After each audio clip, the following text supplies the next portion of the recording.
Сәлеметсіздер ме, құрметті көрермендер? Бүгін қаржылық сауаттылық курсындағы жеке қаржылық жоспар қалай жасалады деген тақырыпқа келейік. Қазіргі қоғамда қаржылық тұрақтылық табыстың аздығына байланысты емес екен, оның басқару қабілетіне байланысты. Қаржыны қалай басқарасыз? Жақсы басқара алатын болсаңыз, сіздің табысыңыз көбейеді деген сөз. Көп адамдар жақсы табыс табады, бірақ ай соңында ақша жетпей қалып отырады. Не себепті жетпей қалып отырады? Бұл қаржылық жоспардың жоқтығының тікелей салдары. Жеке қаржылық жоспар дегеніміздің өзіне адамның қаржылық өмірін жүйелеуге арналған стратегиялық құрал деп аталады. Ол тек ақша үнемдеу емес, сонымен қатар болашақты жоспарлау, тәуекелдерді басқару және қаржылық тәуелсіздікке жету жолы болып табылады. Енді жеке қаржылық жоспардың мәні және маңызы қандай? Жеке қаржылық жоспар дегеніміз бұл адамның табыстары, шығындары, жинақтары, инвестициялары және қаржылық алдына қойған қаржылық мақсаттары арасындағы байланысты реттейтін кешенді жүйе болып табылады. Табыс, шығын, жинақтар, инвестиция, мақсат дегеніміз бұл кешенді жүйе болып табылады, қаржылық байланысты реттейтін. Енді неліктен ол қаржылық жоспарды жасау маңызды? Не себепті? Жоспарсыз адам табысын бақыламайды, артық шығын жасайды, қарызға жиі кіріп кетеді, болашаққа дайын болмайды. Ал жоспарлы адам қандай болады? Керісінше ақшасын басқара алатын болады, инвестиция жасайды, жинақ жасайды, қаржылық тәуелсіздікке баратын адам болады. Қаржылық жоспар құрудың негізгі қағидалары бар, принциптері десек те болады. Жоспар тиімді болу үшін барлық цифрлар нақты болуы керек. Табыс қанша, шығын қанша, осы нәрселерді білу керек, нақты білу керек. Табыстың қанша екенін, шығынның қанша екенін. Ал жоспар тұрақты түрде жаңартылып отыратын болса, ол жүйелілікке жатады. Өмір жағдайына байланысты жоспар өзгертіліп, жасалынып отырады. Қазіргі нарықтық заманда жоспарды өзгертіп отыруға тура келеді. Бұл жағдайда біз икемділік деп атаймыз. Енді тәртіп дегенге нені жатқызамыз? Жоспарды орындау. Жоспарды жасап алып орындамай кетеді ғой көп адамдар. Сол жоспарды орындау басты шарт болып саналады. Бұл тәртіп. Қаржылық жоспар құруды мен бірнеше кезеңдерге бөлдім. Бірінші кезең қаржылық диагностика немесе аудит деп аталады. Бұл ең маңызды кезең.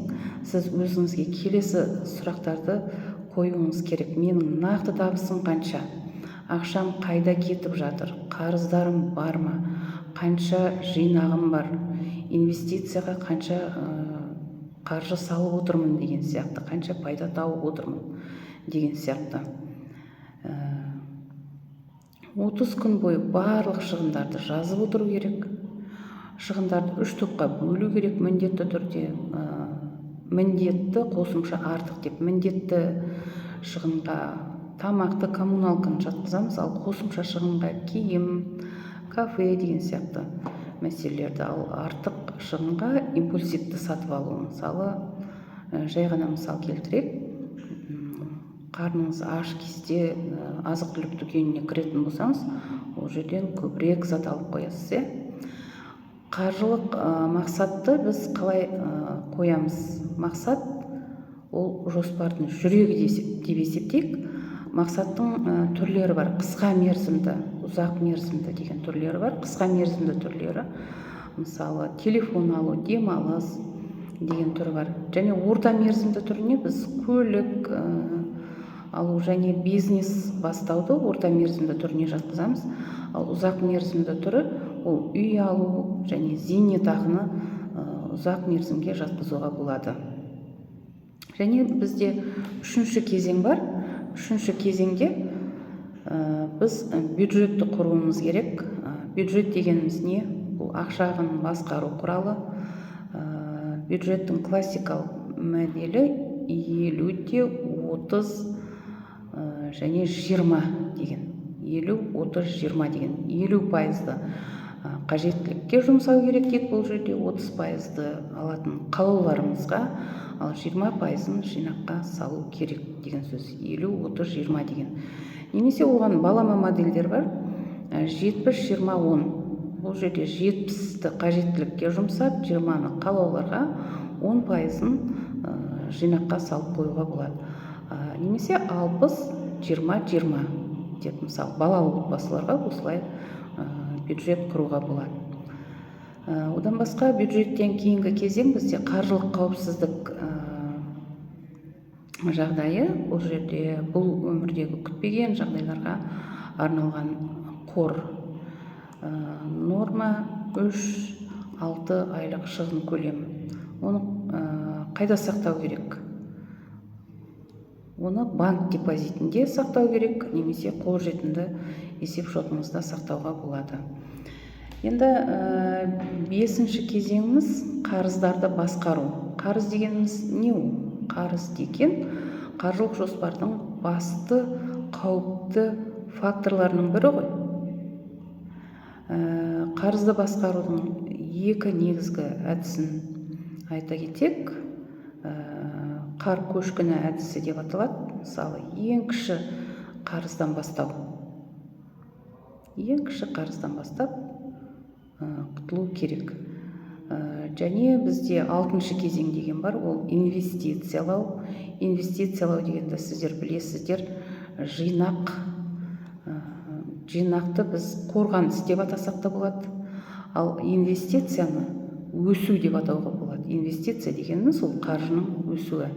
Инвестицияның бағыттары ол депозитте, акцияларда, облигацияларда, немесе жылжымайтын мүлікте және бизнесте болады. Мынадай негізгі қағида бар: тәуекел мен табыс әрқашан бірге жүреді. Қаржылық әдеттерді қалай қалыптастыруға болады? Қаржылық жоспар тек қағазда емес, өмірде жұмыс істеуі керек. Маңызды әдеттерді қалыптастыру үшін табыс түскен күні жинақ жасау керек. Шығынды бақылау керек, импульсивті сатып алудан бас тарту керек, үнемі қаржылық білім алып отыру керек. Бізде жиі кездесетін қателіктер бар. Жоспар құрмау, тек үнемдеуге ғана мән беру, инвестициядан қорқу, қарызды елемеу және де тез байып кетуді қалау. Бұл бізде қателіктерімізге жатады. Қаржылық жоспардың құрылымын жазып болсаңыздар да болады. Мысалы, табысты 300 мың теңге деп алсақ, шығын 200 мың теңге, ал жинақты соның ішінен 50 мың теңгесін алып қойға болады. 30 мың теңгені инвестицияға салуға болады, қорға 20 мың теңге салуға болады. Бұны жазып алсаңыздар болады. Жазып алатын болсаңыздар, табыс 300 мың теңге, шығын 200 мың теңге, жинақ 50 мың теңге, инвестиция 30 мың, ал қор 20 мың. Қорытындылай келе, жеке қаржылық жоспар дегеніміз бұл еркіндікке апаратын жол, сенімді болашақтың негізі, қаржылық стресстен шығу құралы болып табылады. Енді негізгі осыдан тұжырымдама жасайтын болсақ, ақша табу ол бірінші қадам болып есептеледі. Екінші қадам оны басқару, ол негізгі дағдыға жатады. Үшінші қадам ақшаны көбейту, ол стратегиялық деңгей деп те аталады. Енді бізде практикалық сабақ деген бар, жазып алатын кездеріңіз. Бірінші, ол 1 айлық шығынды жазу керек. Екінші, 3 нақты қаржылық мақсат қою керек. Үшінші, бюджет жасаңыз. Төртінші, табыстың кемінде 10%-ын жинақтаңыз, 10%-ын. Қарыздарыңызды жоспарлаңыз. Егер сіз ақшаңызды басқармасаңыз, ақша сізді басқарады. Қаржылық еркіндік дегеніміз не? Ол қаржылық еркіндік кездейсоқ келмейді, ол дұрыс жоспардың нәтижесінде келеді. каналға жазылып лайк басуды ұмытпаңыздар. Сау саламатта болыңыздар.